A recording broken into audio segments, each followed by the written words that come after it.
Hello hi అందరికీ, నేను మీ పద్మావికే. మొత్తానికి మేము కర్ణాటక అండ్ మహారాష్ట్ర బార్డర్లో ఉన్నాము కాబట్టి దట్టమైన అడవి మధ్యలో మృగాల ఫొటోస్ కూడా డేంజర్ అని పెట్టేశారు. అక్కడ దిగాలంటే మనకు 1-2 పడాల్సిందే.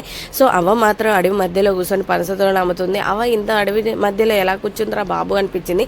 నాకు దిగడానికే ధైర్యం సరిపోలేదు. సరేలే, పనసతోలు అంటే మనకు మహాపిచ్చి కాబట్టి ఎంత అని అడిగాము. మనం ఎప్పుడైతే కర్ణాటక మహారాష్ట్ర బార్డర్లో ఉన్నామో అక్కడ ఎవరికి తెలుగు అయితే రాదు, మనకు ఇంకా తల పట్టుకోవాల్సిందే. నాకు వచ్చిరాని హిందీ కొద్దిగా ఉంది, మా ఆయనకు వచ్చు కాబట్టి బచాయించాము. సో ఇంకా పనసతోనలు కొనుక్కోవడానికి అయితే బేరం ఆడుతున్నాము. ఎంత అని అడిగాము. పన్నాస దో అంటుంది. పన్నాస అంటే ఎంత అనేది మీకు ఒకవేళ మీ భాష అయితే మా కామెంట్ సెక్షన్లో కామెంట్ చేయడం మాత్రం మర్చిపోవద్దు ఫ్రెండ్స్. మా సబ్స్క్రైబర్స్ ఎవరైనా ఉంటే పన్నాస ఎంతనో నాకు కామెంట్ చేయండి. సో రెండైతే తీసుకున్నాం అనమాట. రెండింటికి ఎంత అని చాలాసేపు అడిగాము. అండ్ ఒక్కసారి 20, ఒకసారి 50, ఒకసారి 100 చూపించాము. తను 100 లోటు అయితే తీసుకుంది. ఓకే, ఒకటి 50 రూపాయల అనేసి అనిపించింది. అమ్మ తెలుగు రాదు కానీ తెలివైందే అనిపించింది.